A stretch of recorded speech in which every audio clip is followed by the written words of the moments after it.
नहमदुहु व नुसल्ली अला रसूलिहिल करीम अम्मा बाद फ़अऊज़ु बिल्लाहि मिनश शैतानिर रजीम बिस्मिल्लाहिर रहमानिर रहीम।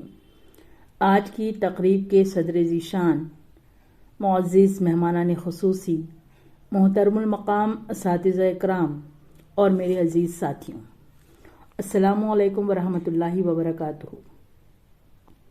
दिल की अमीक़ गहराइयों से जश्न यौम जमहूरिया की मुबारकबाद पेश करती हूँ इस दुआ के साथ कि खून दिल दे के निखारेंगे रुख़े बर्ग गुलाब, खून दिल दे के निखारेंगे रुख़े बर्ग गुलाब, हमने गुलशन के तहफ़्फ़ुज़ की कसम खाई है।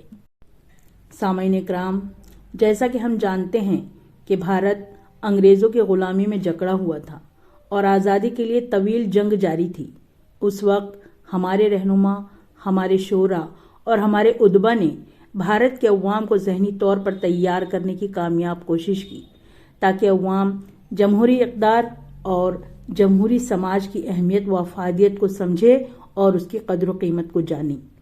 यही वजह है कि मुल्क को जब आज़ादी मिली तो भारत ने एक सेक्युलर और जमहूरी मुल्क की हैसियत से अपनी शनाख्त कायम की और इसे इस्तेहकाम फराहम करने के लिए एक ऐसा आइन मुरतब किया जो जमहूरी इक़्तिदार और जमहूरी हुकूक के तहफ़्फ़ुज़ का ज़ामिन है। ऐसा नहीं है कि जमहूरियत की शुरुआत भारत की आज़ादी मिलने के बाद हुई है। यह आगाज़ आज़ादी की लड़ाई के मौके से हुआ। यहाँ के लोगों ने, शायरों ने, अदीबों ने, आर्टिस्टों ने पहले ही से सोचना शुरू कर दिया था। अल्लामा इकबाल, जिन्होंने हमें तराने हिंदी दिया है, उन्होंने जमहूरियत के बारे में अलल ऐलान कहा था, सुल्तानी जमहूर का आता है ज़माना, सुल्तानी जमहूर का आता है ज़माना, जो नक्श कोहन तुमको नज़र आए मिटा दो, जिस खेत से दहका को मैसर न हो रोज़ी, उस खेत की हर खोशे गंदुम को जला दो, काखे व मराक़े दरो दीवार हिला दो, गरमाओ गरीबों का लहू खून यकीन से, कुंजश्क फरोमाया को शाही से लड़ा दो। अल्लामा इकबाल ने और उनकी तरह सोचने वाले शायरों, अदीबों, किसानों, मज़दूरों ने एक ख्वाब देखना शुरू किया था और एक नारा दिया था कि जिस तरह से पहले हुकूमतें चलाई जाती थीं उसका ज़माना ख़त्म हो चुका है। अब सुल्तानी जमहूर का ज़माना आता है, यानी अवाम फैसले करेंगे और ये जो फैसला करेंगे वही हुकूमत होगी। उस चीज़ के लिए लड़ाई भी लड़नी पड़े तो लड़ो। बकौल अल्लामा इकबाल, गरमाओ गरीबों का लहू खून यकीन से, यानी गरीबों, मजदूरों, किसानों के अंदर एतमाद और ताकत पैदा करो, फिर वो बड़ी ताकतों के खिलाफ लड़ने को तैयार होंगे। हाज़रीन इकराम, 15 अगस्त 1947 को हम आज़ाद हुए थे, रिपब्लिक नहीं हुए थे, हमारा आइन नहीं बना था। रिपब्लिक हम तब हुए जब कानून साज असम्बली के जरिए तख्लीक शुदा, मंजूर शुदा, तौसीक़ शुदा आइन नाफिज हुआ 26 जनवरी सन 1950 को, और इसकी शुरुआत हुई 26 जनवरी 1929 से, जब रावी नदी के किनारे लाहौर कांग्रेस अजलास में पंडित जवाहरलाल नेहरू की सदारत में मुकम्मल आज़ादी का तस्वुर पेश किया गया।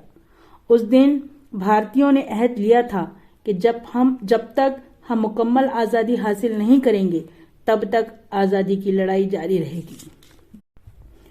और 26 जनवरी सन 1930 से हर साल ये दिन कौमी त्यौहार के तौर पर मनाया जाने लगा।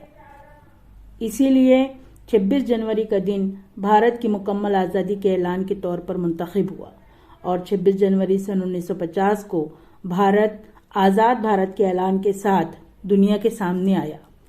उसी दिन गवर्नर जनरल लॉर्ड माउंटबेटन की जगह डॉक्टर राजेंद्र प्रसाद हमारे पहले सदर जमहूरिया बने। सामईन इकराम, आज भी ये दिन बड़ी धूमधाम से मनाया जाता है। दिल्ली में ये रौनक काबिल दीद होती है।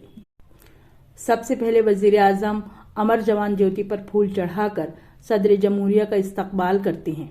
कौमी गीत के साथ परचम कुशाई करके 21 तोपों की सलामी दी जाती है और हवाई फौजों के जरिए हवाई जहाज से फूल बरसाए जाते हैं। विजय चौक पर आबी, हवाई और ज़मीनी फौजों की सलामी लेते हैं। फौजों की ये शोभा यात्रा विजय चौक से शुरू होकर राजपथ से गुजरती हुई लाल किले तक पहुंचती है।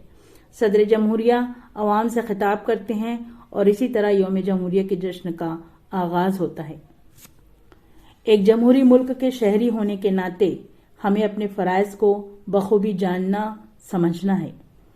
ملے گی منزل مقصود یہ ارمان رکھتے ہیں، ملے گی منزل مقصود یہ ارمان رکھتے ہیں، ہم اپنی رہنمائی کے لیے قرآن رکھتے ہیں۔ وفاداری وطن سے ہو یہی اسلام کہتا ہے، وفاداری وطن سے ہو یہی اسلام کہتا ہے، ہم اپنے دل کے ہر گوشے میں ہندوستان رکھتے ہیں۔ حاضرین جلسہ، بھارت کو آزاد کرانے کے لیے ہمارے رہنماؤں نے قربانیاں دی ہیں۔ کامیابی کی ضمانت قربانی ہے۔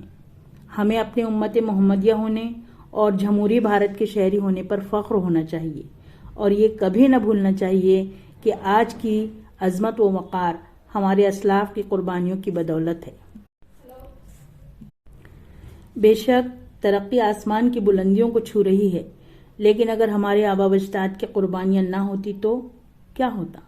اسی لیے ہمیں وقتاً فوقتاً ان کی قربانیوں کو یاد کرتے ہوئے اپنے آئندہ کے فیصلوں کو پایۂ تکمیل تک پہنچانا ہوگا۔ یوم جمہوریہ کے موقع پر یہ دعا ہے کہ امر جوان جیوتی کی طرح حب الوطنی، قومی یکجہتی، بھائی چارہ، صلہ رحمی جیسے اوصاف کی شمع ہمارے دل میں روشن رہے اور لہراتا ہوا ترنگا امن، ترقی، ایثار و قربانی کے پیغام کو سناتا رہے۔ آمین۔ اس دعا کے ساتھ میں اپنی تقریر ختم کرتی ہوں۔ دو باتوں کی فریاد ہے دربار خدا میں، دو باتوں کی فریاد ہے دربار خدا میں، رحم آئے تیرے دل میں، اثر میری دعا میں۔ السلام علیکم ورحمۃ اللہ۔